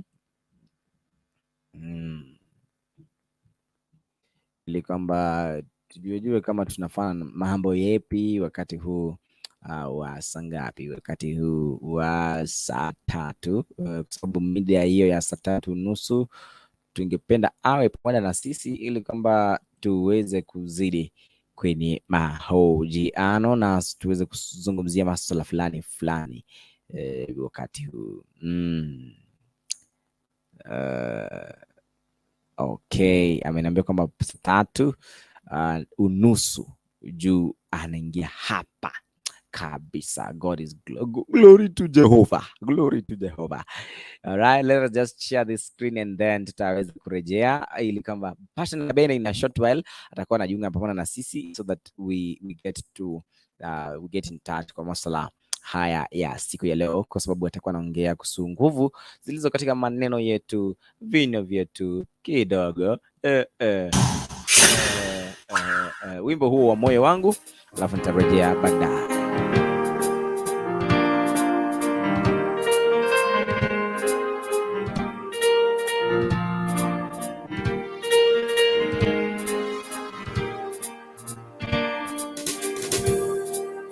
Moyo wangu usilie tena, moyo wangu usibabaike, naye Mungu mkuu sana, naye Mungu mweza wa yote, aingia rohoni mwangu, kanipa kutulia, kaniambia ewe mwanangu usilie tena, aingia rohoni mwangu, kanipa kutulia, kaniambia ewe mwanangu usilie tena. Ninajua shida zangu mimi nitazitatua. Bila Yesu mimi ni mtu bure. Bila Yesu mimi ni mtu bure. Kati giza Yesu mwanga wangu, kati huzuni Yesu ni mufariji, kati vita Yesu mwanga wangu, katika njaa Yesu mkate wa uzima. Yesu kimbilio, hajawahi kuniacha. Yesu mwanga wangu, mahali pa kujificha. Yesu kimbilio, hajawahi kuniacha. Yesu mwanga wangu, mahali pa kujificha. Anajua shida zangu, yeye anazitatua. Bila Yesu mimi ni mtu bure. Bila Yesu mimi ni mtu bure.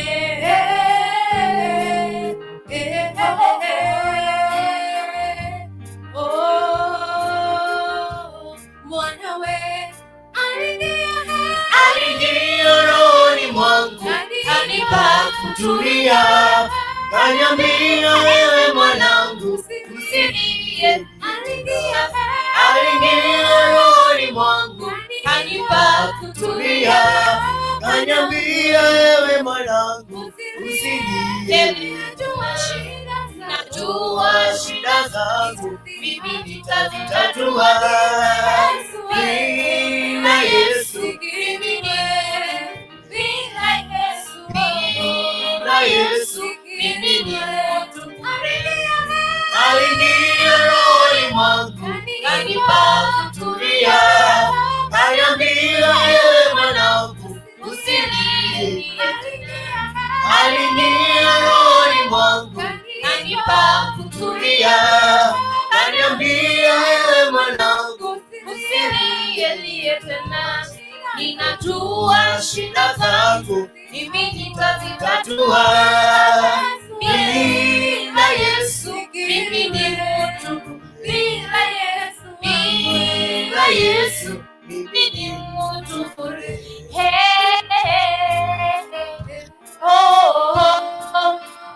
Ndani ya Kristo ninaweka tumaini langu. Ewe Bwana wangu Ningekuwa wapi? ndani ya Kristo ninaweka Tumaini langu. sijui bila wewe Bwana wangu Ningekuwa wapi? Yawe wewe ni yote kwangu.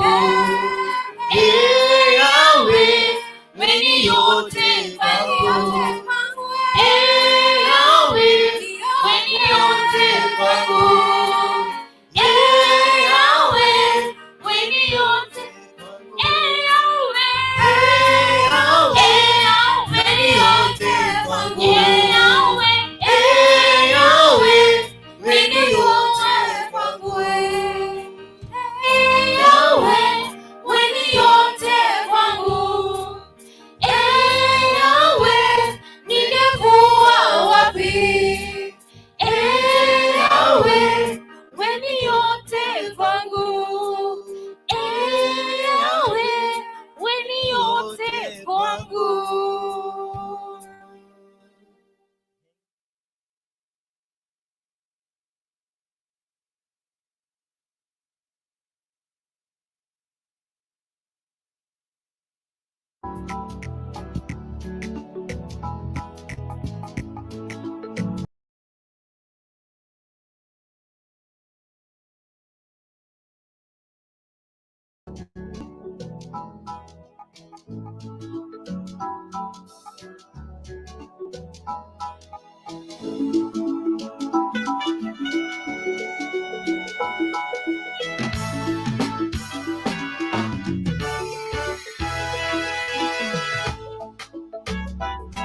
Oh yes. Haya, Weni yote kwangu ni wimbo ambao umetoka hapa, ambao umeimba na Chebos. Chebos ameweza kuimba wimbo wakati huu ambapo umetimia mida hiyo ya 3:30 ambapo tutaweza kujiunga naye Pastor Jeremiah na Bende wakati huu wa jioni, ambapo atakuwa anaongelea kuhusu masuala vile ameniambia hapa, ameniweza kunidokezea kuhusu masuala mawili matatu ambayo ataweza kuyazungumza katika jioni ya leo, kwamba can we discuss about, it's about the special purpose as why Jesus, the special purpose as why Jesus came to the world, or we talk the power of the spoken. Yes. Yes.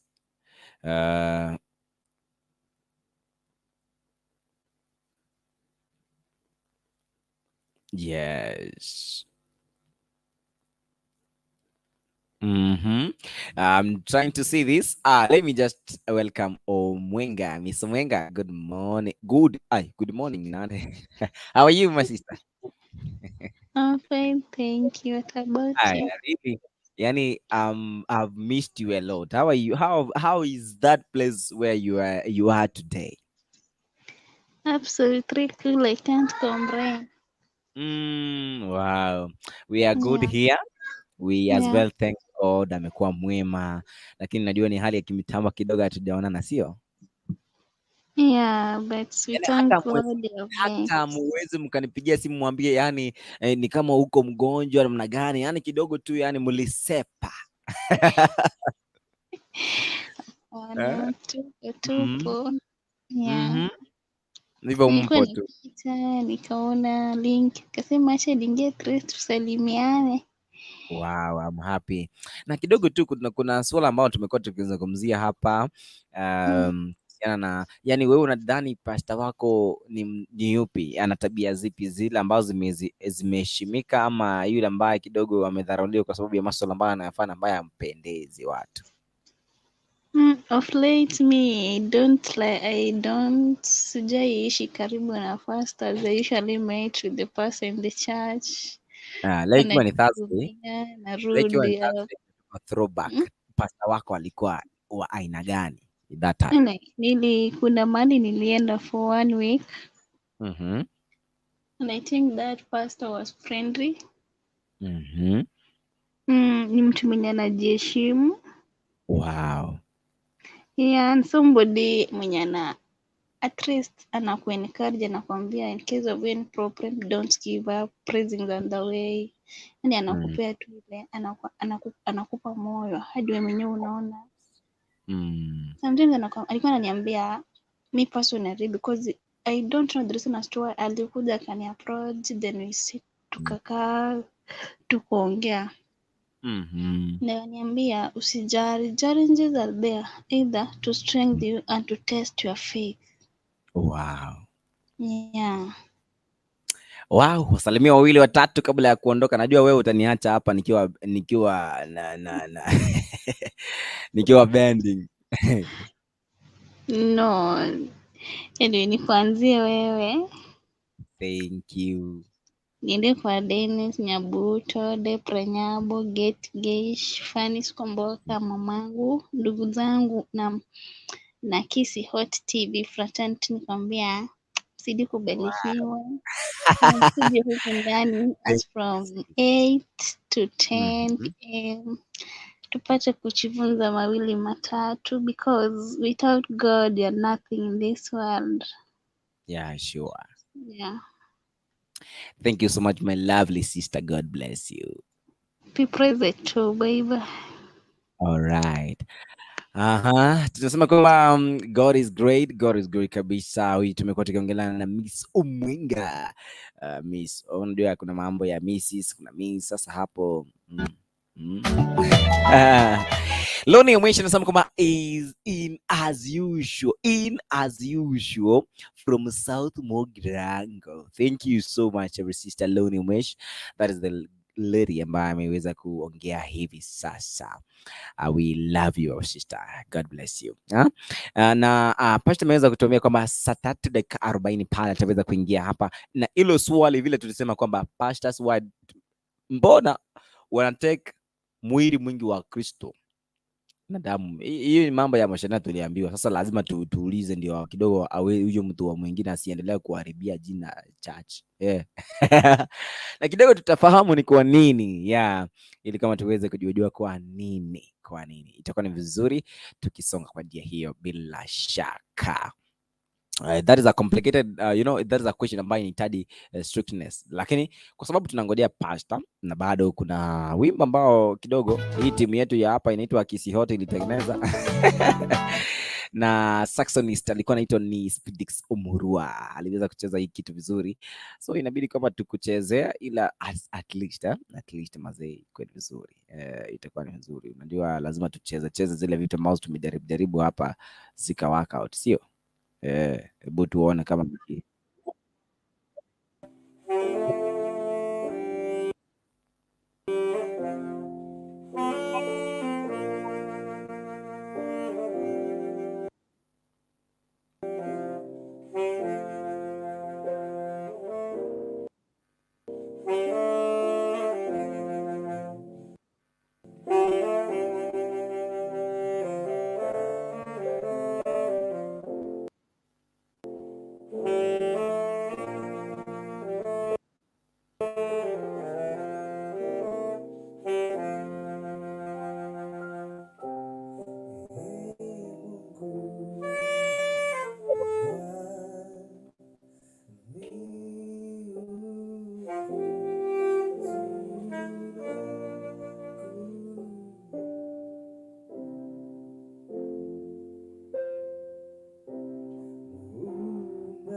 Oh yes, thank you so much kwa watu ambao bado mnaendelea kututizama pale. Baada ya kibao hicho kifupi, sasa tumeweza kurejea na Pasta. Ni kama tuliambiana kama tuingie. Pasta yuko pamoja na sisi katika hawa hii ili kama tuweze kuzidi katika neno katika siku hii ya leo. Kidogo tu mitambo sijui mia inaleta hasara kidogo leo hii mitambo, lakini tuko sawa.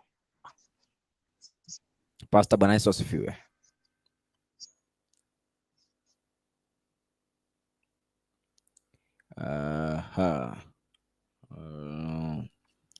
Tabidi kama nimetoka kidogo alafu nirudi. Ni lazima nirudi kidogo. Right. Pole, ninaona network inataka kukuja ikileta shida. Inakuja ikipotea, lakini nashukuru Mungu nimeamuka vizuri na Bwana ni mwema.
inatuchangana, lakini tumerejea.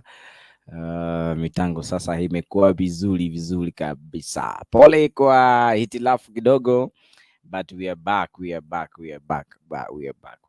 please. Right, tulikuwa tunashughulikia kidogo mitambo. Unajua mitambo kidogo, we are trying to say that mitambo lazima itakuwa in Jesus name. All right, thank you so much kwa wale wote ambao mnaendelea kutulaikia pale kwenye video zile za YouTube, za Facebook. We are happy for you, our good gentlemen and ladies ambao bado mnaendelea kutufuatilia. God bless you so much. Kidogo kidogo tu niume ulimi. Unajua ni msimu wa pale ukifika pale Inamira wanakuambia ni msimu wa mahindi. Sasa huu msimu wa mahindi sasa ndio unaendelea kidogo, ni kama niliguza mahindi kidogo na inaniletea shida waswas. ni time kidogo niendelea kupanda kwa ulimi wangu, kwa midomo yangu tu, na nikipitisha hata ile ulimi wangu pale. Ni kwa sababu ya itilafu za kimitama kidogo ndiposa tume lose our pastor, lakini anarejea in a short while kwa sababu nishamwambia kwamba aweze kuingia. Tuweze tu kungoja tu kwa dakika chache. Unajua mitambo ikiwa kwamba it is under treatment, ikiwa imerejea lazima ukubali kwamba mgonjwa ni mgonjwa, alikuwa mgonjwa na kidogo ni sasa hivi anaendelea kupata matibabu. Right. Pastor, karibu sana, tuzidi. Asante, sasa nakupata vizuri. Nilianza kuingia na changamoto nikashangaa tena mambo inakuwa mushike kwa nini tena? Pastor, si nilikwambia uweze chukua mgonjwa siku ya kwanza kwa hospitali aweze kupona aweze kufanya kazi kwa maybe tuseme unachukua mgonjwa kwa shamba aweze kulima the very day alime vile amezoea kulima, hawezi. Kabisa ni kweli. Tunakuwa na changamoto hapa na pale, lakini nataka kushukuru Mungu kwa sababu ametupa nafasi hii, na hakika pia nataka kushukuru the management ya Kisii Hot TV kwa sababu ya kuhakikisha kwamba wapendwa mahali popote walipo hawataweza kukosa kupata nafasi hii ili waweze kusikia neno la Mungu, maana neno la Mungu ndio uhai wa mwanadamu. Ndio mambo ni mengi tunakutana naye siku baada ya siku, na yanafurahisha, yanapendeza, lakini bila mkate. Unajua neno la Mungu linasema kwamba bila mkate. Nakumbuka siku moja Yesu katika kitabu cha Yohana, Yesu alipokutana na yule mwanamke Msamaria, wakati walikuwa na ulizana maswali, wakati Yesu aliambia yule mwanamke Msamaria, akamwambia nipe maji. Akamwambia sisi we don't share, hatuna kitu ya kushare.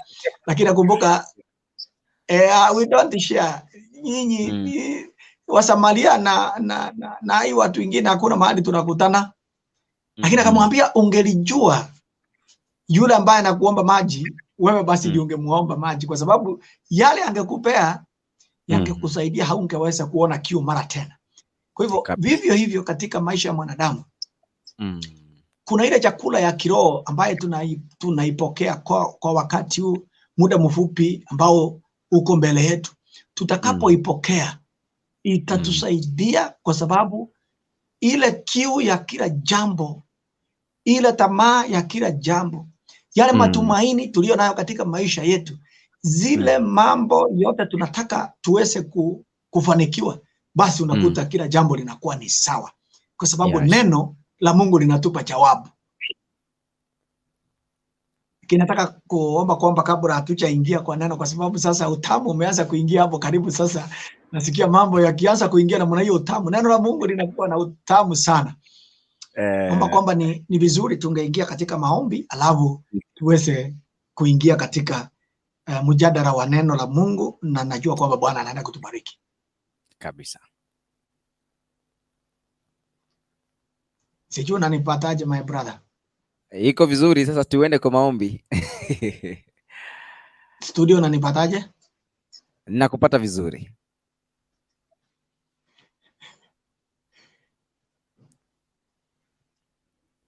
Basi wacha tuamini, tuombe ili tuendelee na mjadala wa neno la Mungu jioni ya leo. Baba wetu, Mungu wetu ishie mbinguni, jina lako litukuzwe. Asante kwa sababu ya kutupa nafasi hii. Umetuwezesha tuingie maombi. Baba, nakushukuru kwa sababu ni Mungu. Jina lako litukuzwe, ufalme wako uje. Utakalo litendeke hapa duniani kama vile ilivyo mbinguni. Na sisi jioni ya leo tunapojadiliana neno lako kuhusu the power of tongue, ninaomba Bwana utatusaidia, utatubariki, na Bwana tutapata ndani yetu ile chemichemi ya neno lako, na litaenda kubariki mtazamaji mahali popote alipo, na hata wale watakaofuatilia kipindi hiki baadaye. Bwana, wanaenda kubarikiwa, maisha yao yanaenda kubadilika, wanaenda kukua na ufahamu, maana neno lako linasema kwamba watu wengi wanapotea kwa sababu ya kukosa ufahamu wa neno lako. Tunaposikiza, tunapoendelea kujifunza neno lako, watoto wako wanapokea ufahamu wa neno lako, na wanakula, wanashiba, na zaidi wanakuwa wajaziri, wanakuwa na matumaini, na wanaweza kujua ni nini wanatakana kufanya. Jina lako litukuzwe, jina lako limidiwe. Katika jina la Yesu Kristo naomba na kushukuru. Amen. Pastor, kuna swali hapa ambalo kuna mmoja wa mashabiki aliweza kuulizia kwamba kuna wakati ambapo tunakuwa na meza pale kanisani, na unapata kwamba pastors wakati kumesalia na damu ya Yesu ambayo kidogo tunajua kwamba ilikuwa kwa sababu ya watu wengi tu umati waweze kutumia damu na pia waweze kutumia mkate, na kidogo unapata kwamba pastors wanakunywa damu nyingi na mwili wanakula mkubwa kuliko Kristo wengine. Sasa wanauliza kwamba inastahili ama haistahili?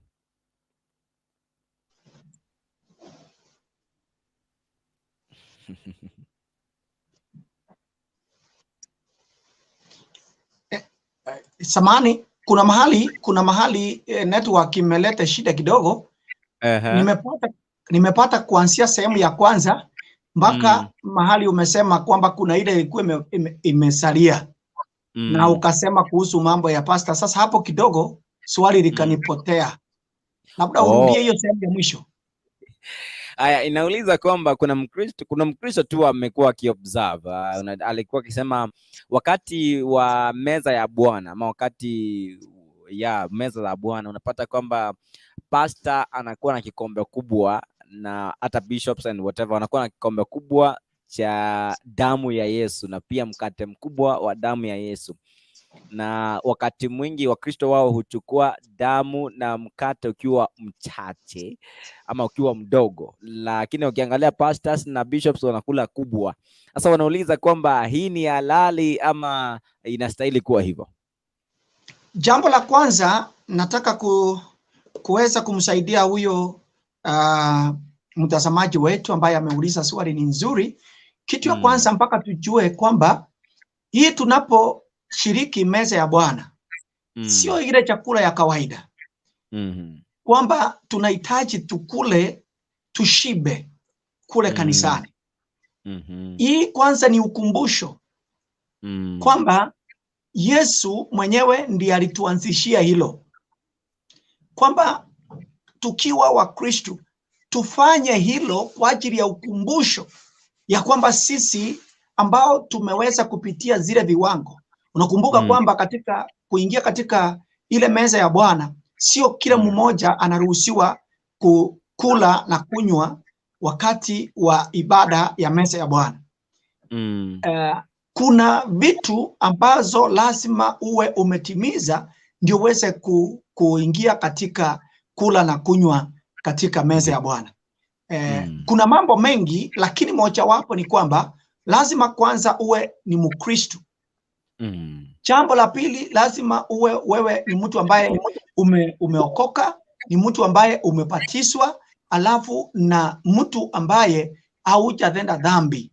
Dhambi inakutenga, hautaweza kuruhusiwa kuingia na kufanya. Na ndio maana katika madhehebu mengi na in fact madhehebu yote wengi wanatayarishwa kwa wale ambao kuna madhehebu mengi ambaye hatukwangi na meza ya Bwana kila Jumapili. Kuna madhehebu yale kama kwa mfano dhehebu la Catholic na zingine zinakuwa na meza ya Bwana kila Jumapili. Lakini pia watu wao wanatayarishwa siku ya Jumamosi kulingana na dini na imani ya dini yao. Wanaenda siku ya Jumamosi, kuna ile njia wanaambiwa kwamba wanaenda wanakutana na badili wao na mambo mengine, kuna njia wanatubu dhambi na mambo mengine kulingana na imani yao, ili wajiandae kwa ajili ya meza ya Bwana siku inayofuata. Lakini ukiangalia katika madhehebu mengi kama lile sasa mimi ambalo ni mchungaji na lile nashiriki, tunatangaza kwamba Jumapili ijayo siku fulani tutakuwa na meza ya Bwana. Kwa hivyo watu wanajiandaa, na hata ikifika siku hiyo tunafundisha kabla kuingiza watu katika kula, kwa sababu itakuwa ni makosa sana kula na kunywa katika meza ya Bwana ukiwa haujaoji moyo wako, ukiwa haukuwa umejiandaa, maana itakuwa ni hukumu. Maandiko yanasema kwamba utakapokunywa na kula meza ya Bwana bila kujiandaa inakuwa ni hukumu. Sasa swali yule huyo dada Mandugu ameuliza ni kwa nini wachungaji wakati mwingine kunakuwa na kikombe kubwa, inakuwa na mkate mkubwa.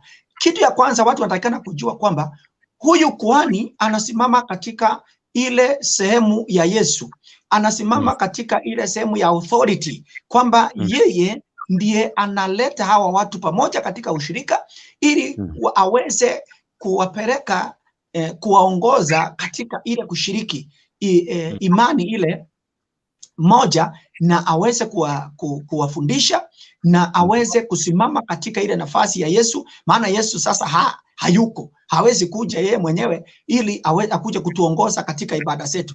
Ndio sababu tuko na makuhani. So kuhani akiwa mahali pale, ile kikombe kikisimama mahali pale kikiwa kubwa, kitu ya kwanza, it is a sign of authority that now this is a representative of Jesus. Yeye mwenyewe alafu ako mahali pale, na wakati anaposhika kile kikombe kikiwa kubwa, kinalete ule utamu, kinalete ule tunaita power and authority.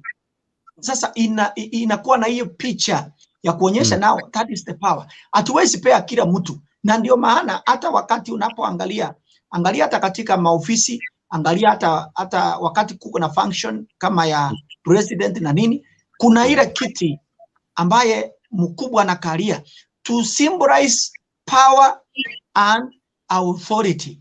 Na unakuja kugundua kwamba hata wakati ule meza ya Bwana, ule mkate na divai ambaye imesalia, iwezi pelekwa kwa watu waende kutumia. Kama imesalia ile kidogo, unakuta it is the member of clergy and that committee ambaye iko mahali pale ndio itaweza, kwa sababu hii kitu isipochungwa itaruka, uone imeingia katika mikono ya watoto. Na ikiingia katika mikono ya watoto, sasa itaenda kudhuru maisha ya wale watoto, kwa sababu hii si mkate ule wa kawaida, na hii sio ile divai sio ile divai ama ile vitu za kawaida. Tayari hii vitu zimeombewa na zimeingia katika ule uwezo wa kiungu wa kulete ule ushirika wa ukumbusho, basi umeingia mahali pale. Hiyo ni kitu very special and very significant in the Christianhood. Wesi changanya upeleke kwa watoto, ama useme sababu sasa tumemaliza kushiriki, hii imebaki sasa pe hao watoto. Hiyo sio vitu ya kawaida tena, mara ndio naona inachungwa, ndio sababu inafanywa namna hiyo. Yeah, sure. At least umesaidia yule mtu wa Moshenee. Kidogo ameelewa. Na kwa sababu ya wakati ambapo tumeufiona kidogo, utatumia dakika 10 tu hivi ili uweze kumalizia, kwa sababu ya hiyo topic ambayo tuko nayo. Asante. Nataka kuzungumzia mambo ambaye yataweza ichapo hiyo topic ni kubwa, lakini nataka kuifupisha ili niweze kusaidia wapendwa mahali popote. Tunaenda kuzungumzia nguvu ya maneno yanayozungumzwa kutoka kwa kinywa cha Mkristo. Unajua, ichapo iko katika hata wale ambao sio Wakristo, ambaye kuna wale tunaitanga pagans, kuna wale watu wale just wako na itikadi tofauti, lakini sasa nataka kuilete katika yule mtu ambaye anachitanisha na Kristo, kwa sababu the power of the tongue. Nataka tu kuweka mzingi kidogo ili tuweze kuingia katika neno la Mungu sehemu mbalimbali ambayo itaweza, kama hatutaweza kukamilisha bado Mungu atatusaidia tupate nafasi nyingine ili tuendelee. Ndio. Mwanzo Mungu akiumba alitumia uwezo wa maneno. Yes. Wakati alipokuwa anafanya uumbaji, ukiangalia katika kitabu cha Genesis, anasema ulimwengu ulikuwa tupu, hakukuwa na kitu. Ndio sasa Mungu alianza kuumba kwa kutumia maneno. Let there be light, let there be, let there be. Alikuwa anazungumza tu na jambo linatendeka. Ndiyo. Na kwa hivyo hiyo wakati alifika katika uumbaji wa mwanadamu, akasema hivi, sasa ni vizuri tumuumbe mwanadamu kwa mfano wetu mwenyewe. Ndiyo. Kwa hivyo mimi na wewe na mtazamaji wetu mahali popote alipo, ajue sisi ni viumbe ambao tumeumbwa na ule uwezo fulani Bwana ametupea ndani yetu. Na ndio maana katika kitabu cha Matthew chapter number 16 verse number 19, kama sichasahau kuinukuu vizuri, ukisoma 19 inasema chochote mtakubaliana. Tunakubaliana kwa kuzungumza katika ulimwengu huu, hata mbingu itakubali. Chochote tutafunga kwa kunena, sio kufunga na kamba. Wakati tunafunga, kama tumeifunga katika mapenzi ya Mungu, basi na mbingu inafunga. Kwa hivyo mambo Mungu alituumba katika njia ya kipekee kiasi ya kwamba mimi nikitamka, ninatamka nikiwa na power and authority ya kiungu. Na ndio nasikia Mungu, hata watu wakati wanaenda kule kanisani wananenewa na manabii.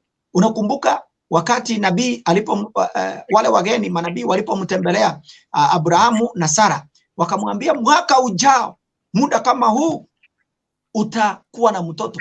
It was the power of the tongue. They spoke kwa huyo. Kumbuka Eli alipozungumza juu ya Ana, wakati Ana alikaa kama ni mlevi, akaenda huko na Eli karibu aone kama ni mlevi, amuulize, wewe, what is happening?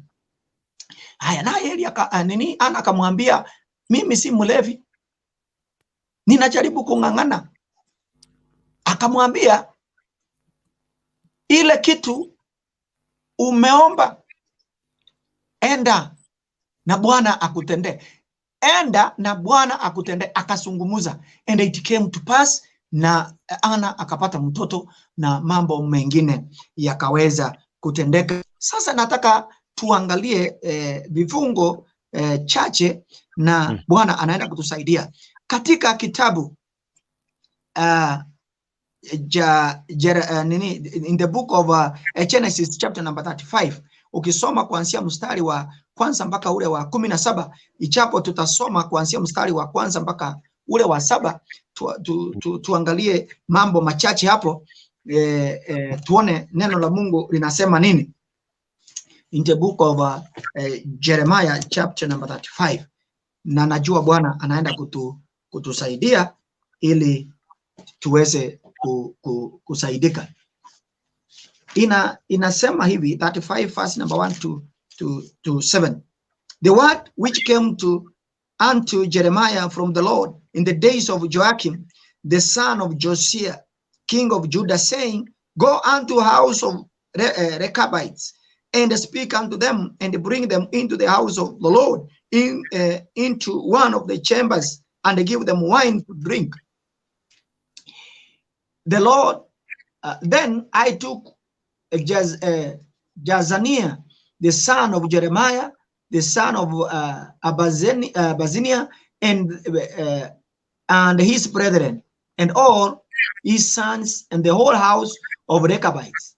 And I brought them into the house of the Lord, into the chamber of sons of Anna, the son of Kadaria, a man of God, which was by the chamber of princes, which was above the chamber of Messiah, the son of Shalom, the keeper of the door.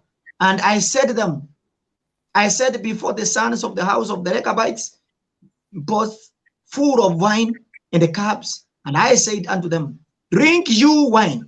But they said, we will drink no wine, for the Jonadab, the son of Rechabite, our father, commanded us, saying, you shall not drink no wine, neither you nor your sons forever. Neither shall you build a house, nor so see. Kidogo anaweza kurejea kwa sababu ya mitambo, tukiwa tumebakisha dakika 4 tu tuweze kumaliza show hii wakati huu wa saa 4 dakika 6 zimekatika pale, tukiwa kwamba tuko karibia kumaliza. Is coming to finish, zikiwa zimebaki hizo dakika, ndio ni hali ya kimitambo pale na inaweza kurejea in a short while. Kuna yule ambaye naona kwamba anajaribu kuingia lakini mitambo inajaribu kukataa. Kuna Caroline Mataruki. Yeah, she's trying to get in, lakini masuala ya internet inakataa kidogo. Thank you kwa wote ambao mnaendelea kufuatilia, and we ask that you just share that video, you just text, you just like the video, inakuwa ni vizuri. And if you're a new subscriber to this channel, tafadhali fanya vile kwa kusubscribe, na itakuwa ni vizuri tukiendelea kusonga. Otherwise, we are very much glad kwamba unaendelea kutufuatilia kwenye Kisi Hot TV, one of the leading international online television. You can WhatsApp us if you want an event for a shoot on 0700169444. Itakuwa ni vizuri tukishika namna hiyo. As we get to wait for our pastor, tunaamini kwamba anakuja in a short while ili aweze kumalizia, kwa sababu wakati wetu kidogo unasonga sana. So you will be coming in a short while, kwamba tujue kwamba ni yapi. Lakini kwa sasa ikiwa kama uko pale nyumbani ungependa ku text in, itakuwa vizuri.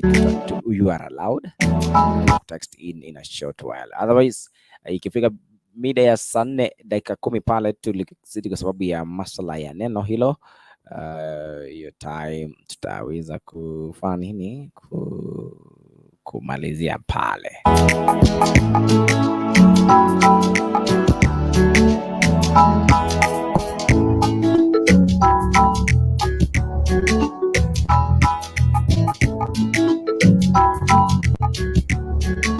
Pastor ameweza kurejea, naona kama tumebaki dakika 2 pekee. Sasa sijui pastor, sijui dakika 10 dakika 2 zimesalia hapa, sijui utasummarize namna gani, lakini utabii sasa. Yeah, wacha ni summarize, tutaipangia wakati mwingine ili watu waweze kuipata, kwa sababu hata nikijaribu sasa kuwaeleza kwa hiyo dakika 2 haitaweza kuwasaidia sana, kwa sababu kila jambo inataka ndio mtu anafuatilia, anaelewa uwezo wa maneno na msaidia namna gani. Kwa hivyo nataka tu kusema kwamba chochote tunachozungumza kutoka kwa kinywa chetu, chochote unawaza alafu unazungumza, iwe ni positive iwe ni negative, itakuwa na impact fulani. Kama ni negative, itakuwa na impact katika maisha, iwe ni sasa ama baadaye. Ikiwa ni positive, itakuwa na impact, iwe ni sasa ama baadaye. Wakati mwingi watu wanazungumza jambo wanalisahau, lakini wakati linaanza yani unapotoa, nataka wacha nitumie term mzuri, unapotoa neno kutoka kwa mdomo, inakuwa ni mbegu ambayo umepanda mahali. Ukienda ujue tu hiyo mbegu kuna mambo mawili, inaweza ota na itakuja kuzaa matunda baadaye, ama inaweza ingia katika ile mahali babaya na ikoze kuota. Kwa hivyo neno sio kitu tu ya kutupa tu bure. It will have an impact either immediately or later.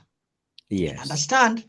Sisi ni viumbe ambayo tumeumbwa kwa mfano wa Mungu. Mungu alipokuwa naumba, na kila jambo Mungu alikuwa anafanya, alikuwa analifanya kwa kulizungumza. Kwa hivyo because we were created